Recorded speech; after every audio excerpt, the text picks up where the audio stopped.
Ang good. Uy, hala, Diyos ko, ang aking ano ha. Basta sinave niya ako sa panaginip ko na yun.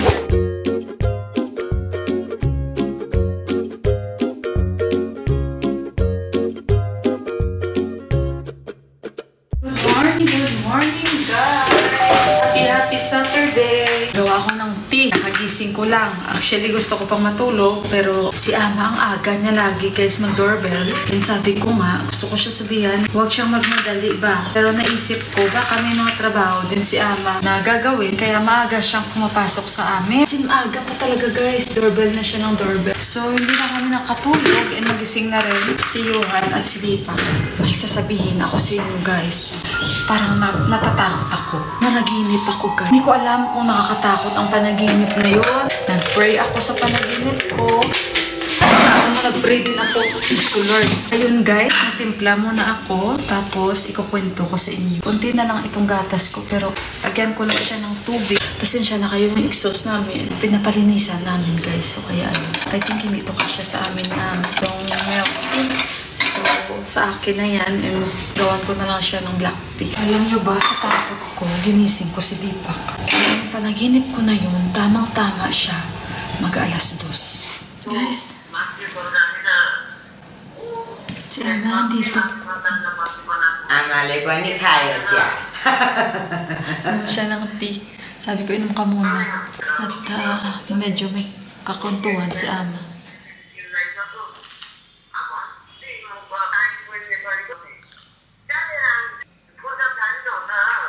Alam niyo, ang ganda nito.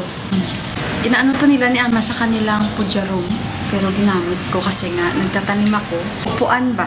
Katapos lang namin kumain, hindi na ako sa inyo nakachika. Hindi ko natuloy yung sasabihin ko sa inyo about sa aking panaginip.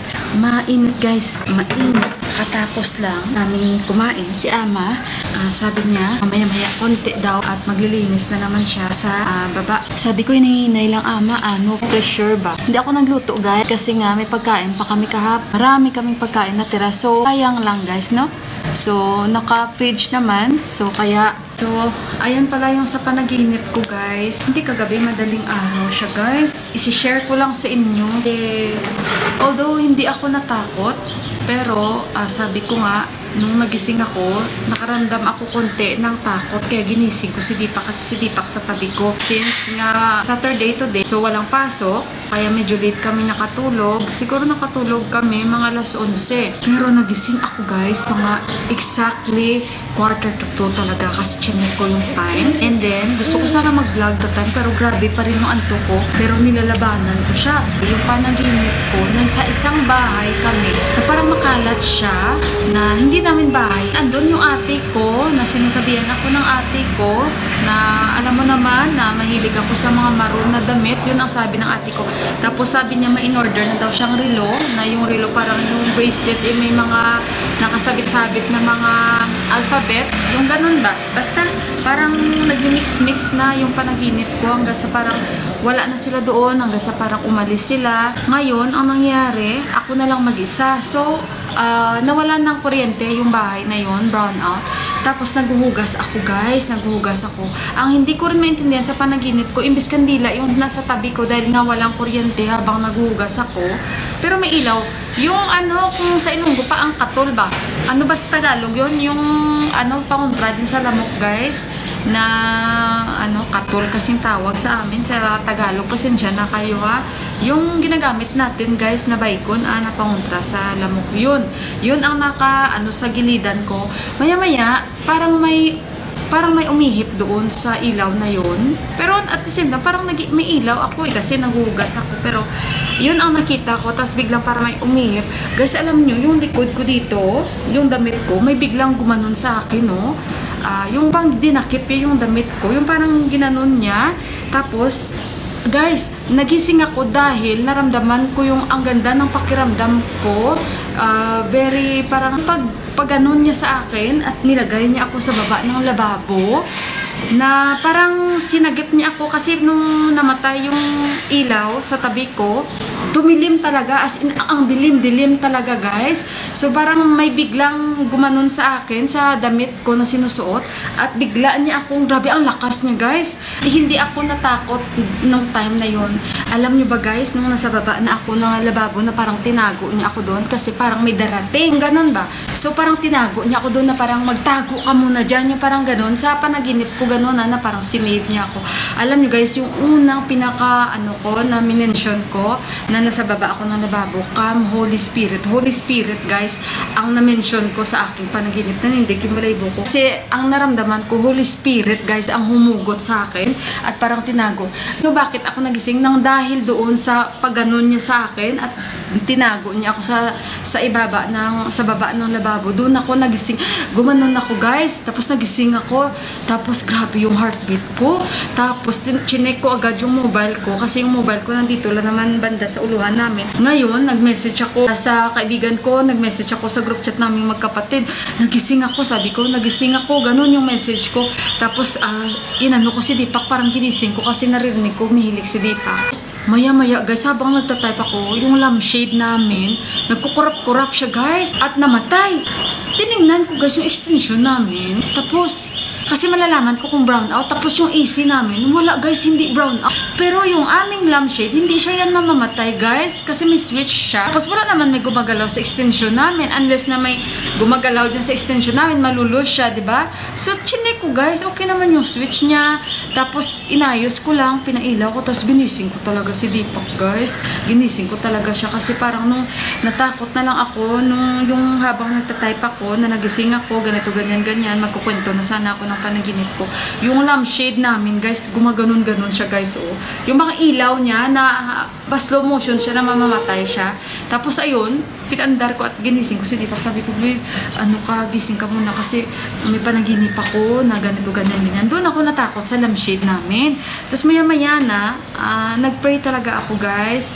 At saka may rosary ako sa baba ng unan. At saka nagpatugtog ako ng worship song sa tabi ko na ako lang yung makakarinig para makatulog ako. And at the same time, tudo, dasal ako. Alam niyo yun sa mga horror movies, yung mga ilaw na gumaganon, na bigla na slow motion siya, na mamamatay siya. So doon ako na kasi tamang-tama guys, ng pagkagising ko, and tamang-tama guys na nagpi-PM ako. Gusto ko may makausap ako.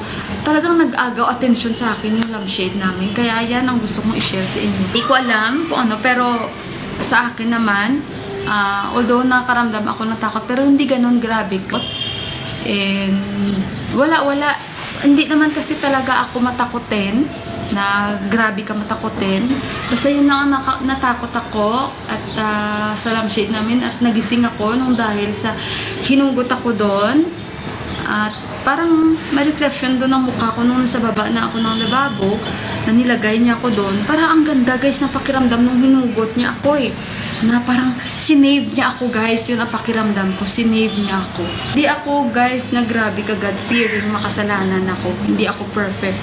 At saka makasalanan ako na Katoliko. Totoo yun, wala namang perfect sa atin. Mas okay ngayon na hindi tayo talagang maka-Diyos. At least kahit papaano, 'di ba? As long na alam mo, naniniwala ka may Panginoon.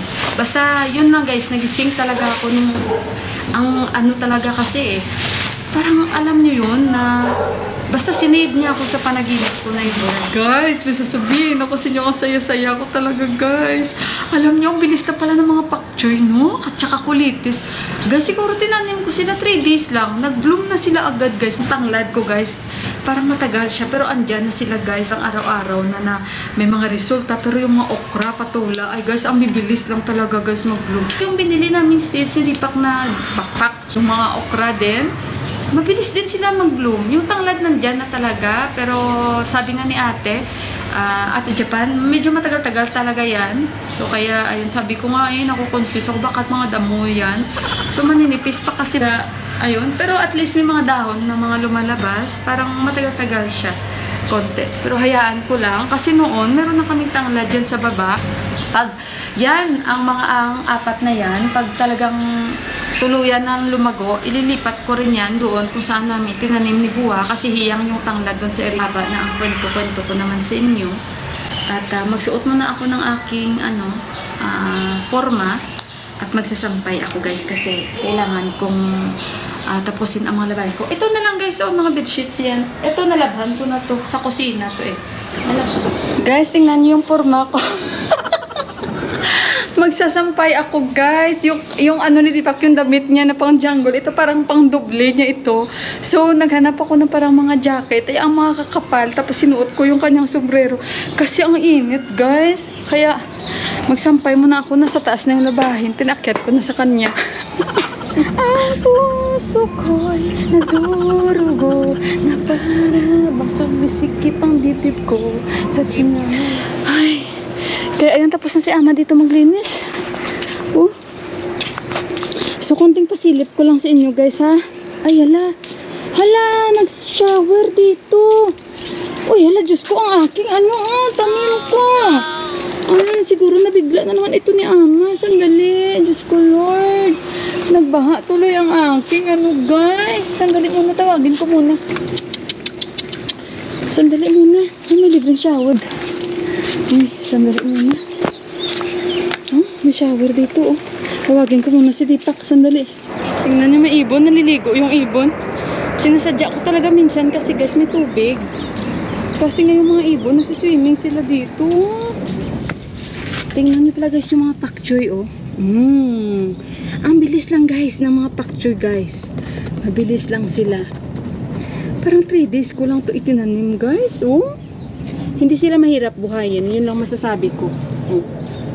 Hindi sila mahirap buhayin. Napakabilis.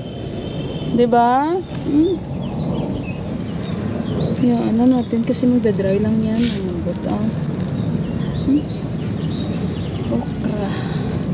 Okra. Balatong. Diba? Ang dami-dami, diba? Yung aking mga coriander ulit. Papakita ko sa inyo ang mga kulitis ko. Si Deepak nakatingin sa akin kasi yung mga pang-birding. Diba? Ang mga kulitis. Yan. So, yan lang ipapakita ko muna sa inyo. Ito kalabasa, wala. Yan lang muna ipapakita ko sa inyo, ha? Siguro next na naman ulit.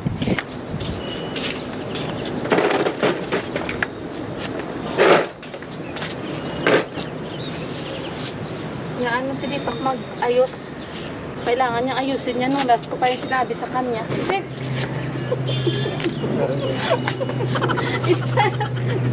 sabi ni Deepak, ngiti siya guys, ngiti. Ayaw niya akong tingnan. Sabi niya paranoid daw. Para akong aswang, kulang na lang walis. Tama, nag-take ng break muna. Our hearts beat to the city streets. We began to feel the fire. We rise like tall buildings as the chemicals. Guys, nagsasampay ako dito. Umakyat siya guys, binago niya na naman. Sabi niya sa akin, hindi ito maganda ang ginawa mo. Uuwi na daw siya. Sabi ko, umuwi ka na. Kasi may labahin pa siya. Ngayon, wala, iwan ko. Ayaw niya umuwi. Nagtatambay siya. Ngayon, sabi ko, magsasampay muna ako sa taas. Umakyat siya. Sabi niya sa akin, nag-sign language siya na. Ayan, natatawa ako sa kanya. Ay, baguhin niya naman. Ako ay nagtitipid sa mga ipit. Tignan nyo guys. Yung mga sinampay ko, sabi niya, hindi ako nagkakamali na pag umakyat ito kasi akala ko uwi na siya. Ayaw niya umuwi guys. Babaguhin niya talaga guys. Akala ko uwi na siya kasi sabi niya maglalaba pa daw. Kasi sabi ko umuwi ka na. Ay, ayaw umuwi. Kasi yung mga ipit na ako. Parang sakit niya ba talaga, no? Nababaguhin niya talaga.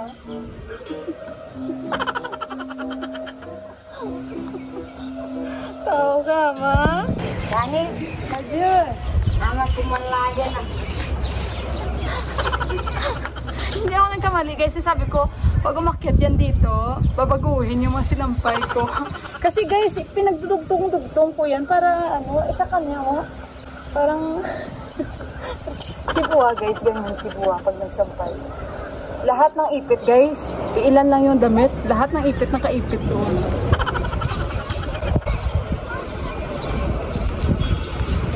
Sabi niyo,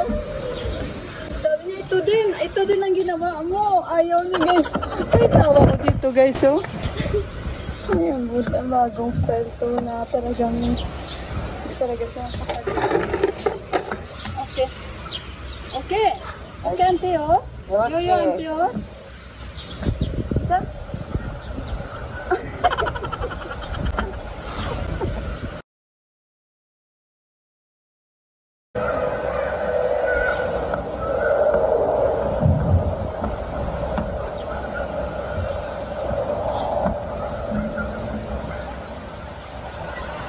Pero yun naman guys, ako sa mga panty, talagang gusto ko meron talaga yung nakaseparate na lagayan. Disco dancer.